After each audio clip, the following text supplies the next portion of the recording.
प्यारे बच्चों, स्वागत है एक बार फिर आप सभी का। हम लोग पढ़ रहे हैं बीएससी सेकंड ईयर की थर्मोडायनेमिक्स और आज हमारा थर्मोडायनेमिक्स का थर्ड लेक्चर है। आज हम जानेंगे what are different laws of thermodynamics, जो कि पूरी थर्मोडायनेमिक्स की एक तरह से बेस बनेगा आगे चल के। लॉज ऑफ थर्मोडायनेमिक्स में उन तीनों को ही वन बाय वन करके उनकी स्टेटमेंट और उनकी क्या लिमिटेशंस वगैरह हैं वो सभी डिस्कस करते हुए चलते हैं। यानी कि आज का हमारा जो टॉपिक है वो है लॉज ऑफ थर्मोडायनेमिक्स।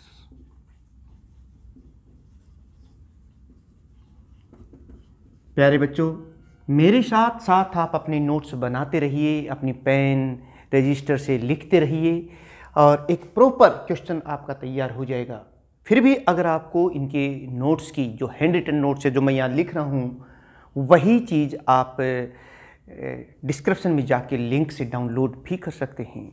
यानी कि 3 लॉज हम स्टडी करेंगे। सबसे पहला लॉ जो हम लोग यहाँ स्टडी करने जा रहे हैं वो है जीरोथ लॉ ऑफ थर्मोडायनेमिक्स। प्यारे बच्चों, इससे पहले कि मैं इसकी स्टेटमेंट दूं, आपको पिछले वीडियो में मैंने बताया था कि थर्मल इक्विलिब्रियम क्या होती है।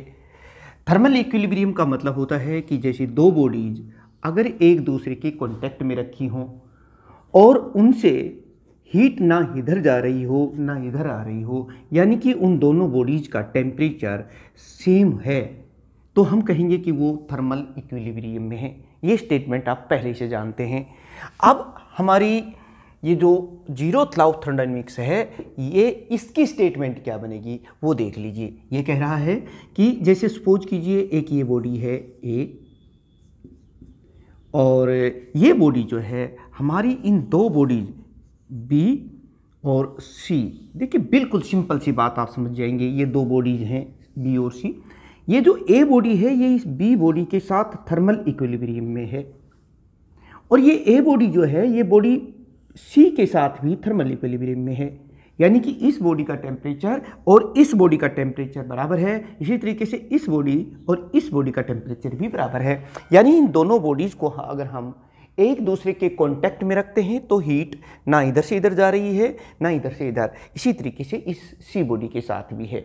अभी हमारा जीरोथ लॉ ऑफ थर्मोडायनेमिक्स ये कहता है कि अगर एक बॉडी किन्हीं दो बॉडीज के साथ सेपरेटली थर्मल इक्विलिब्रियम में है तो फिर ये दो बॉडीज भी आपस में थर्मल इक्विलिब्रियम में होंगी। यही है हमारा जीरोथ लॉ ऑफ थर्मोडायनेमिक्स। यानी इसकी जो स्टेटमेंट है वो देख लीजिए।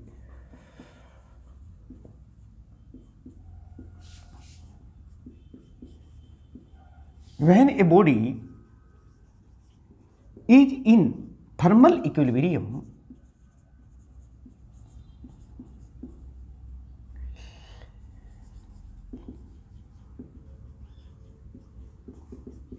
with two bodies, then the two bodies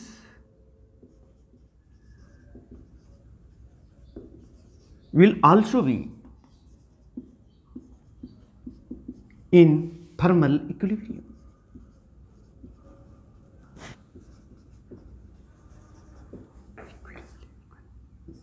ब्रियम। यानी कि मैं यहां कहना चाह रहा हूं एग्जाम्पल के तौर पर कि let us suppose that body A is in thermal equilibrium with B and C.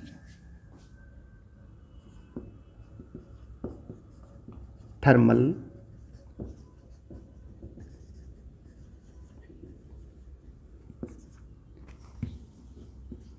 with B and C separately. Then these, according to this law, these two bodies B and C will also be in thermal equilibrium. Then body B and C will also be in thermal equilibrium.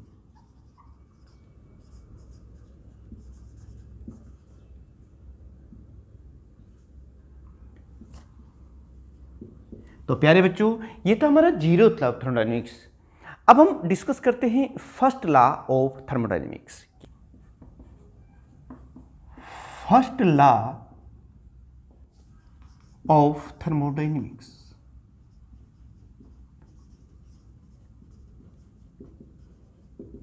प्यारे बच्चों, इस law को की statement देने से पहले एक हम थर्मोडायनेमिक सिस्टम को कंसीडर कर लेते हैं, थोड़ा समझ लेते हैं। सपोज कीजिए हमारे पास ये एक थर्मोडायनेमिक सिस्टम है। ये इसके एक पिस्टन है और ये देखिए ये कोई गैस है हमारे पास, इसके n नंबर ऑफ मॉलिक्यूल्स, वैसे ही P प्रेशर, V वॉल्यूम और T टेम्परेचर है, या जो भी है। ये एक हमारे पास एक थर्मोडायनेमिक सिस्टम है। अब इस गैस को हमने dq हीट सप्लाई की। जैसे ही हम dq हीट सप्लाई करेंगे, क्या होगा कि ये गैस गर्म हो जाएगी।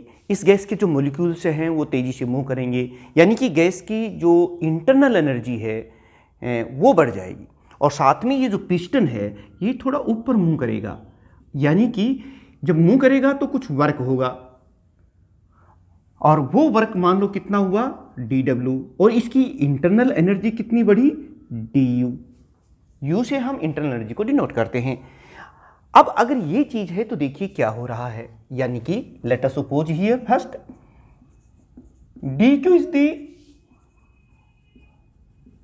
Amount of heat supplied to system. इस सिस्टम को हमने कितनी हीट सप्लाई की dq, और ये du क्या है ये देख लीजिए, du is the increase in internal energy.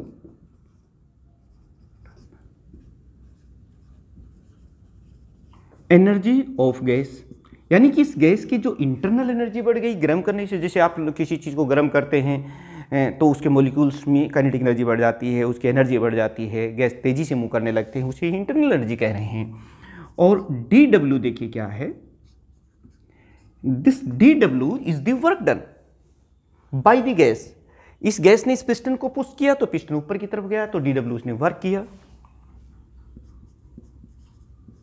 Work done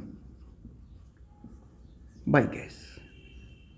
अब ये देखिए, अब हमें समझ में आ गया है कि ये जो इंटरनल एनर्जी है dq, it will be equal to, इसने दो काम किए हैं यहां पर।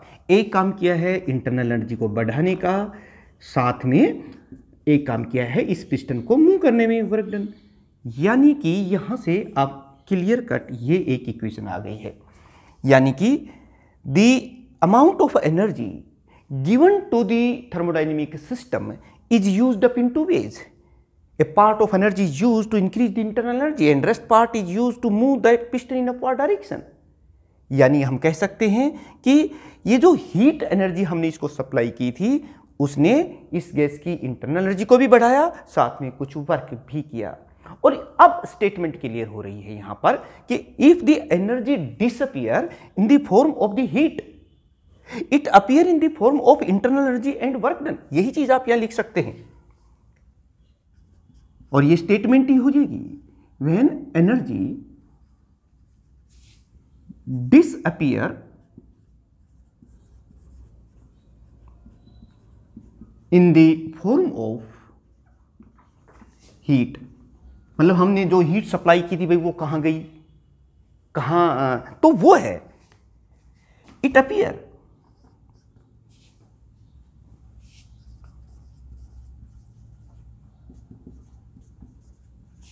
in the form of internal energy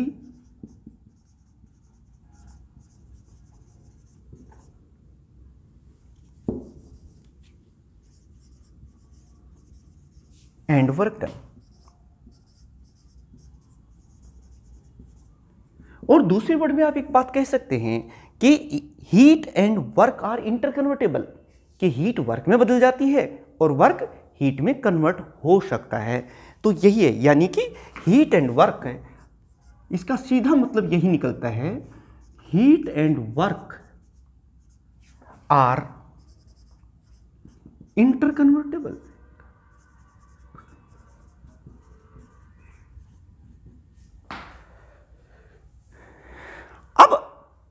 यहाँ पर देखिए, मान लो हम कोई साइक्लिक प्रोसेस लेते हैं।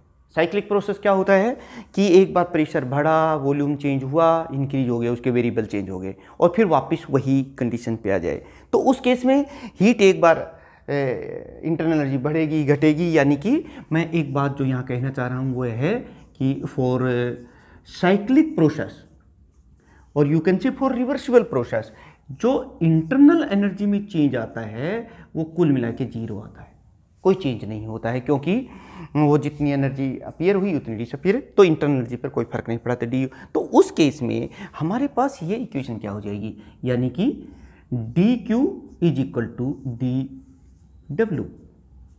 कारण कि ये तो 0 हो गई है साइक्लिक प्रोसेस के लिए, और यहाँ से एक बात ही क्लियर हो गई है कि जो Q है, ये देखिए Q is equal to W, यानी कि जो हीट है वो वर्क में कन्वर्ट हो गई है।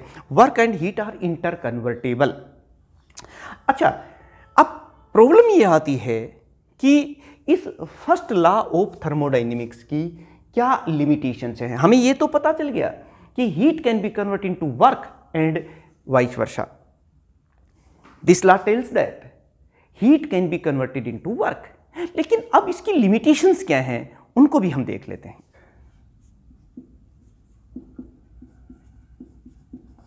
Limitations of first law of thermodynamics. प्यारे बच्चों, फर्स्ट लॉ ऑफ थर्मोडायनेमिक्स हमें ये तो बताता है कि heat can be convert into work, लेकिन ये नहीं बताती है कि किस डायरेक्शन में हीट वर्क में कन्वर्ट होती है या हीट का चेंज किस डायरेक्शन में होती है। यानी कि पहली लिमिटेशन यही है कि ये direction of flow of heat के बारे में नहीं बताता है, यानी कि it fails to give the direction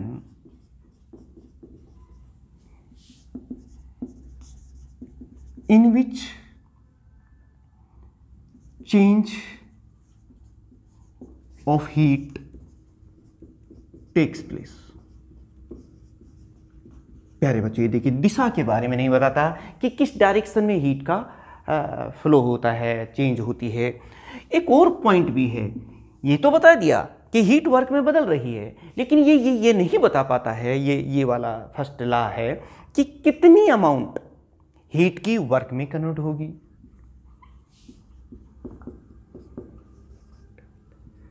about amount, और यू कैन से क्वांटम, मात्रा, quantity of heat converted into work. तो कितना अमाउंट हीट का, कितनी क्वांटिटी हीट की जो है वर्क में कन्वर्ट होती है उसके बारे में भी नहीं बताती। और थर्ड पॉइंट ये भी है भाई, किन कंडीशंस में ये हीट वर्क में कन्वर्ट होती है इसके बारे में भी नहीं बताती। यानी ये कुछ हमारी पास conditions in which the heat convert into work. These are some limitations of first law of thermodynamics. क्या लिमिटेशन? प्यारे बच्चों, अगर आपसे क्वेश्चन पेपर में पूछा जाता है कि write down the limitations of first law of thermodynamics, तो आप यही लिखेंगे कि first law of thermodynamics fails to gives the direction in which the change of heat take place. और इट, दूसरा पॉइंट यही लिखेंगे, it does not tell us about the quantity of heat which convert into the work. Third point ये भी लिख सकते हैं कि under what conditions the heat convert into work, it fails to explain these conditions also. और प्यारे बच्चों, अब हम देखते हैं कि इन लिमिटेशंस को जो ओवरकम किया वो हमारा सेकंड लॉ ऑफ थर्मोडायनेमिक्स है। तो क्या है सेकंड लॉ ऑफ थर्मोडायनेमिक्स की स्टेटमेंट, उनको हम देख लेते हैं। Second law of thermodynamics.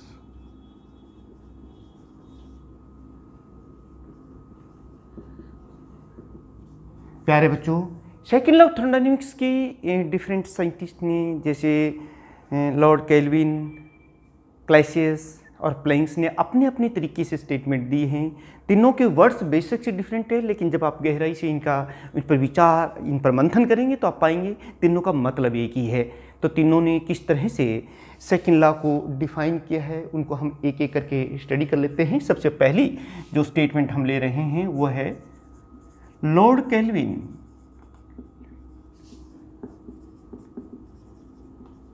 Statement. देखिए इन्होंने इसको कैसे एक्सप्लेन किया। प्यारे बच्चों, आप जानते हैं जैसे सपोज कीजिए कोई बॉडी गर्म है, हॉट बॉडी है, बहुत ज़्यादा गर्म है, तो क्या होगा, उस हॉट बॉडी से हम हीट ले लेंगे। मान लो इसका टेम्परेचर सपोज कीजिए 100 डिग्री है और बाहर का टेम्परेचर मान लो 20 डिग्री सेल्सियस है सपोज कीजिए, तो क्या होगा, इस हॉट बॉडी से हम कंटिन्यूस सप्लाई लेते रहेंगे और 20 डिग्री तब तक इसका टेम्परेचर होगा, तब तक हम हीट लेते रहेंगे अपने आप। किसी मोटर या किसी भी एक्सटर्नल एजेंसी की ज़रूरत यहाँ पर नहीं पड़ेगी। लेकिन जैसे ही इसका टेम्परेचर 20 डिग्री हो जाएगा, अब हम चाहें कि अभी भी हीट है ना इसमें, क्या हम इस हीट को अब भी ले सकते हैं बिना किसी एक्सटर्नल एजेंसी या मोटर या किसी कंप्रेसर वगैरह की बिना वजह से? वो असंभव है। इसको आप इस तरीके से भी समझ सकते हैं, जैसे सपोज कीजिए हमारे पास ये एक पानी की टंकी है और यहाँ तक इसमें पानी भरा हुआ है और हम चाहते हैं कि यहाँ तक यहाँ से है पानी, तो ये पानी अब आप इसमें से पानी ले सकते हैं, ये पानी अपने आप आ जाएगा, इसमें किसी एक्सटर्नल मोटर की जरूरत नहीं है। लेकिन जैसे ये पानी का लेवल इतना आ जाएगा, क्या ये वाटर भी इसमें से बाहर आ सकता है? अपने आप नहीं आ सकता, क्योंकि बाहर के लेवल के बराबर आ गया। अब यहाँ से ये पानी नहीं आ सकता, यानी कि 20 डिग्री सेल्सियस अगर यहाँ का टेम्परेचर हो जाता है, उसके बाद अपने आप इसमें से हीट नहीं ली जा सकती बिना किसी एक्सटर्नल एजेंसी के। यानी कि लॉर्ड केल्विन ने सेकंड लॉ ऑफ थर्मोडायनामिक्स को इसी के आधार पर कैसे एक्सप्लेन किया वो सुन लीजिए। वो ये है, it is impossible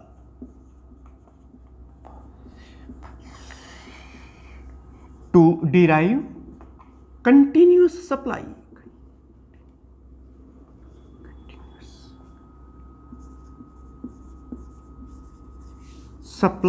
of heat energy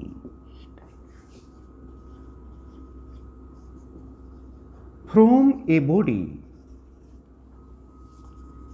by cooling it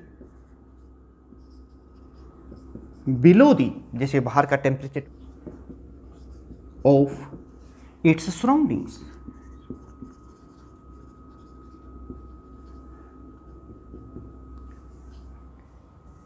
ये तो लॉर्ड केल्विन ने अपनी स्टेटमेंट दी।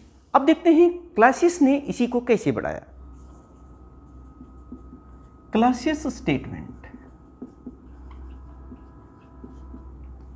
अब प्यारे बच्चों देखिए क्लासियस ने किस तरह से सेकंड लॉ ऑफ थर्मोडायनामिक्स की स्टेटमेंट दी। बिल्कुल अर्थ वही होगा, लेकिन इसको समझ लीजिए, यानी कि इट इज इम्पॉसिबल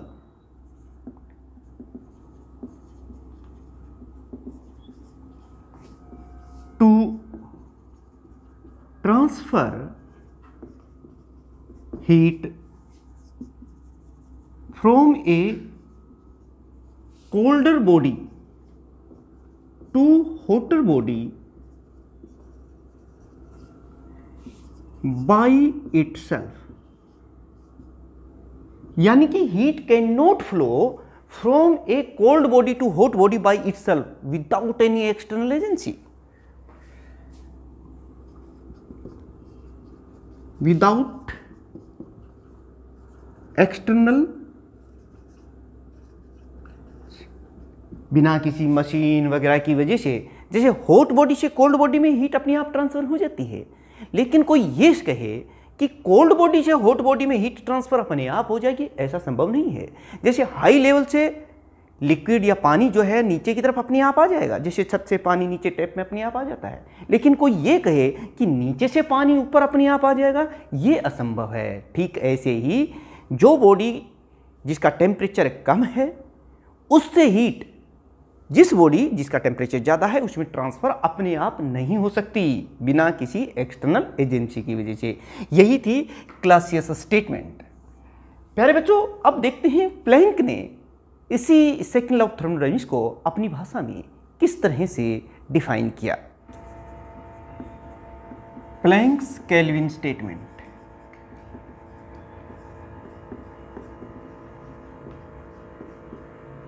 प्यारे बच्चों देखिए इन्होंने कैसे कहा, इन्होंने कहा कि कोई साइक्लिक प्रोसेस है और ऐसी कोई मशीन आज तक नहीं बनी जो सोर्स से हीट लेकर के और उस पूरी की पूरी हीट को वर्क में कन्वर्ट कर दे, यानी कि उस इंजन की 100% एफिशिएंसी हो, ऐसा कोई इंजन आज तक नहीं बना है। मतलब इसका भी वही निकलता है, यानी कि इसकी स्टेटमेंट क्या हुई, it is impossible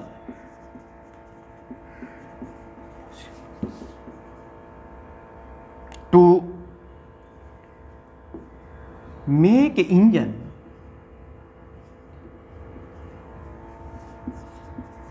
operating for a cyclic process कह सकते हैं,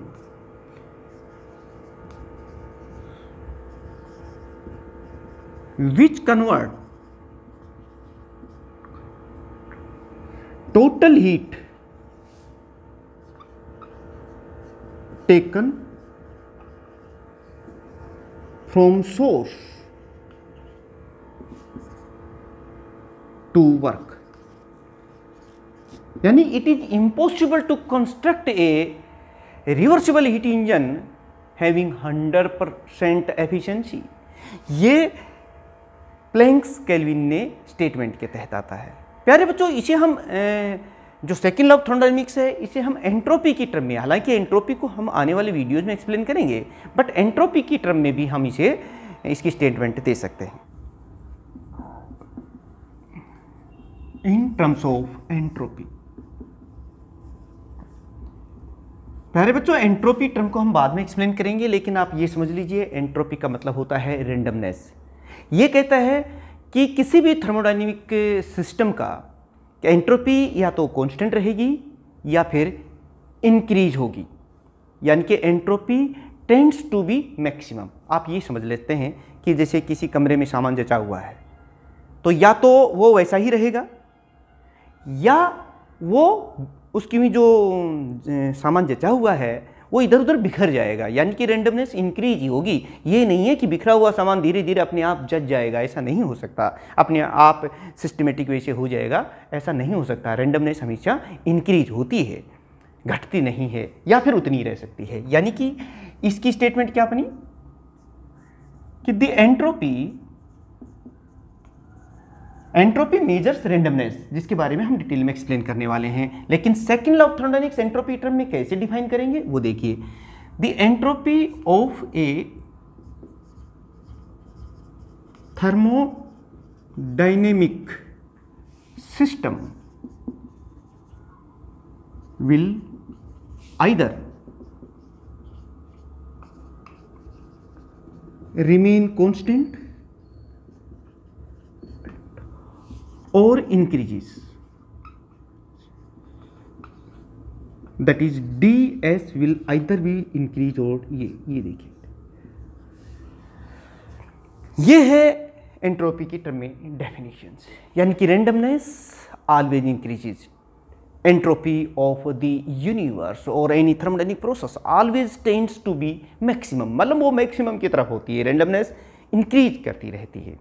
प्यारे बच्चों चलिए अब हम देख लेते हैं, हमने अलग अलग स्टेटमेंट्स जो हमारी सेकंड लॉ ऑफ थर्मोडायनामिक्स को आपको बता दिया है। अगर आपके पेपर में क्वेश्चन पूछा जाता है कि states the second law of thermodynamics, तो इन सभी साइंटिस्ट्स के द्वारा जो स्टेटमेंट दी गई हैं उनको आप अलग अलग एक्सप्लेन करें, स्टेटमेंट दीजिए। अब देख लेते हैं what is the significance of second law of thermodynamics. Significance of second law of thermodynamics. प्यारे बच्चों फर्स्ट लॉ ऑफ थर्मोडायनामिक्स आपने देखा था कि उसमें अमाउंट कितनी हीट वर्क में कन्वर्ट होती है नहीं बता पाती है, किस डायरेक्शन में हीट फ्लो करती है, किन कंडीशंस में हीट का फ्लो होता है नहीं बता पाती। लेकिन ये जो हमारा सेकंड लॉ ऑफ थर्मोडायनामिक्स है ये उन सभी लिमिटेशंस को ओवरकम करके और उनका जवाब देता है। इसमें हमें डायरेक्शन के बारे में भी पता चलता है, अमाउंट के बारे में भी और कंडीशंस के बारे में भी जिनके तहत हीट वर्क में कन्वर्ट होती है। यही कह सकते हैं यही है इसका significance. It tells about the direction, amount and conditions under which heat convert into work। प्यारे बच्चों, ये जो सेकेंड लॉ ऑफ थर्मोडायनेमिक्स के इसकी बहुत सी इंपॉर्टेंट एप्लीकेशंस हैं, जो फिजिक्स की जो डिफरेंट ब्रांचेज होंगी, जिनमें हम आगे चल के पढ़ेंगे। प्यारे बच्चों, आज हमने लॉज ऑफ थर्मोडायनेमिक्स के बारे में पढ़ा, और नेक्स्ट जो हमारा लेक्चर रहेगा वो कार्नोट रिवर्सिबल हीट इंजन के बारे में बहुत इंपॉर्टेंट आर्टिकल है, जिसको हम कंप्लीटली एक्सप्लेन करेंगे, जो 5 नंबर में आपसे पूछा जा सकता है। आज का लेक्चर आपको कैसा लगा, क्या चीज़ आपको समझ में आई, क्या नहीं आई, आप कमेंट्स बॉक्स में जाकर के हमें ज़रूर बताएं। और प्यारे बच्चों, अपने इस चैनल के साथ जुड़े रहने का तरीका आप समझ ही सकते हैं, आप जानते ही हैं। ज़्यादातर बच्चे जुड़ चुके हैं, लेकिन कुछ बच्चे अभी भी सोच रहे हैं कि हम इसको सब्सक्राइब करें कि नहीं करें, लाइक करें या नहीं करें। अच्छा लग रहा है, बट लाइक का बटन दबाते समय थोड़ा सोच लेते हैं, सब्सक्राइब कर देते हैं, लेकिन दूसरों को शेयर नहीं करते। प्यारे बच्चों, ऐसा नहीं होना चाहिए। आपकी एक्टिव पार्टिसिपेशन इनमें होनी चाहिए, तभी आने वाले जो लेक्चर्स हैं आपके लिए बहुत ईजी रहने वाले हैं। और इसके हैंड रिटन नोट्स भी डिस्क्रिप्शन में आपको मैं जल्दी ही लिंक प्रोवाइड कर दूंगा, जहाँ से आप डाउनलोड कर पाएंगे, जो कि आपके लिए बहुत ही इम्पोर्टेंट रहने वाले हैं। आने वाले कमिंग फिजिक्स के वीडियोज़ और मोटिवेशंस के लिए तैयार रहिए, और तब तक आपका बहुत बहुत धन्यवाद।